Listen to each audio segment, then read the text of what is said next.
আজ পূর্ণ বৃহস্পতিবার। আজকে থেকে আমাদের পূর্ণ সপ্তাহের যাত্রা শুরু। আজকে অর্থাৎ হোলি থার্সডে। আজকের দিনটি আমরা বিভিন্ন বিষয়কে স্মরণ করে আসলে এই দিনটাকে আমরা উদযাপন করি। আজকের দিনটা হচ্ছে যিশুর কে ক্রুশে দেওয়ার ঠিক আগের দিন, অর্থাৎ যিশু তার 12 জন শিষ্যকে নিয়ে যে শেষ ভোজটায় বসেছিল সেটার স্মরণার্থে আজকের এই দিনটি। শুধু তাই নয়, এই শেষ ভোজে বসার আগে যিশু তার 12 জন শিষ্যকে নিজ হাতে পা ধুয়ে দিয়েছিল এবং তার শিষ্যরা তাতে আপত্তি জানিয়েছিল। তারপরেও যিশু বলেছিল এটা তাকে করতে হবে, কারণ এটার মধ্য দিয়ে তিনি একটা শিক্ষা তার শিষ্যদেরকে দিতে চেয়েছিলেন।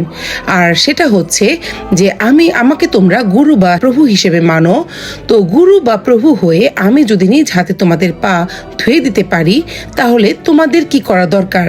যখন আমি থাকবো না, তোমরা ঠিক একইভাবে অন্যের সেবা করবে, অন্যের পাশে থাকবে। এবং নত হওয়ার যে বিষয়টা, আমরা এই শিক্ষাটাই এখান থেকে গ্রহণ করি। তিনি এই শিক্ষাটাই আমাদেরকে দিয়ে যেতে চেয়েছেন যে আমরা যেন অন্যের কাছে নত হতে পারি।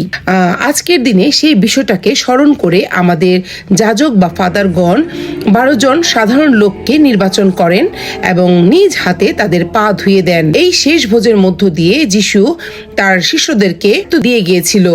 আর সেই হিসেব থেকেই আমরা আসলে আজকের দিনটাকে যাজক দিবস হিসেবেও উদযাপন করে থাকি। আমরা প্রার্থনা করি, তারাও রক্ত মাংসের মানুষ, ভুল ত্রুটি সবারই থাকে, তাদেরও যদি কোনো ভুল ত্রুটি থেকে থাকে আমরা যেন সেটাকে ক্ষমা সুন্দর দৃষ্টিতে দেখি এবং তাদেরকে সহযোগিতা করি, তারা যেন তাদের কাজটাকে সুন্দরভাবে পবিত্রতার সাথে চালিয়ে নিয়ে যেতে পারে।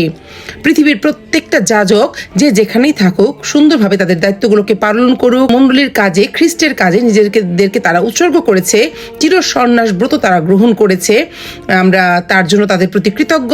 সুন্দরভাবে তাদের দায়িত্বগুলো পালন করুক, এটাই আমাদের প্রত্যাশা, এটাই আমাদের প্রার্থনা হওয়া উচিত। আমরা যেন যাজকদের নিন্দা না করি, তাদের পাশে থাকি, তাদেরকে সহযোগিতা করি। আমাদের সহযোগিতা নিয়েই তারা সফলতার সাথে এগিয়ে যেতে পারবে, তাদের কাজটা সুন্দর করতে পারবে। শেষ ভোজের পর যিশু তার 12 জন শিষ্যকে নিয়ে গেতসেমানি বাগানে যায় প্রার্থনা করার জন্য। যিশু জানে আর কিছুক্ষণ পরেই মধ্যরাতে তাকে শত্রুদের কাছে ধরিয়ে দিবে তারই একজন শিষ্য জুদাস, এবং সেটা জানা সত্ত্বেও সে তার জন্য প্রস্তুতি নিচ্ছিল এবং প্রার্থনা করছিল। যিশুর ভিতরেও একটা ভীতি কাজ করছিল, তাই সে ঈশ্বরকে ডেকে বলেছিল, পিতা, যদি সম্ভব হয় এই কষ্টের পেয়ালা আমার কাছ থেকে দূরে সরিয়ে নাও, তবু আমার ইচ্ছা নয়, তোমার ইচ্ছাই পূর্ণ হোক। প্রার্থনার সময় তার ঘামগুলো রক্তের আকারে ঝরে পড়ছিল। সে সেই তিক্ততার বিষয়টাকে উপলব্ধি করতে পারছিল এবং সে প্রার্থনা করছিল যেন সে ঠিক থেকে তাতে অংশগ্রহণ করতে পারে, পিতার পরিকল্পনাকে মেনে নিতে পারে। আমাদের পাপের থেকে পরিত্রাণের জন্যই তিনি ক্রুশে প্রাণ দিয়েছিলেন।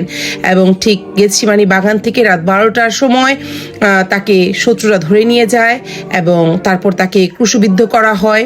সেই দিনটাকে স্মরণ করে আমরা এই আজকের বৃহস্পতিবারে আমাদের খ্রিস্ট জাগের পরে আমরা বিশেষ নীরবতা পালন করি। যিশুর মৃত্যুর স্মরণার্থে তার যে পূর্ব মুহূর্তে যে কষ্টটাকে আমরা উপলব্ধি করার চেষ্টা করি অন্তর থেকে, এবং একটা বিশেষ নীরবতা আমরা পালন করার চেষ্টা করি। আমরা চেষ্টা করি একটা সাধারণ সময় কাটানোর জন্য।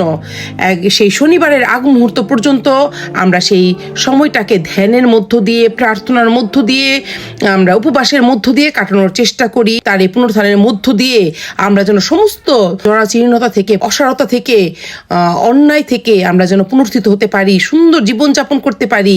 গির্জাঘরের বাতি কমিয়ে দেওয়া হয়েছে এবং সাজসজ্জাবিহীন আমাদের গির্জাঘরটা থাকবে। শনিবার দিন আবার সেখানে আলো জ্বলবে, আবার সেখানে সাজসজ্জায় পরিপূর্ণ হয়ে উঠবে, কারণ পুনরুত্থানের আমরা সেই প্রস্তুতি সেখানে শনিবার থেকে গ্রহণ করব। এটাই ছিল আমাদের পূর্ণ বৃহস্পতিবারের তাৎপর্য। ধন্যবাদ সবাইকে।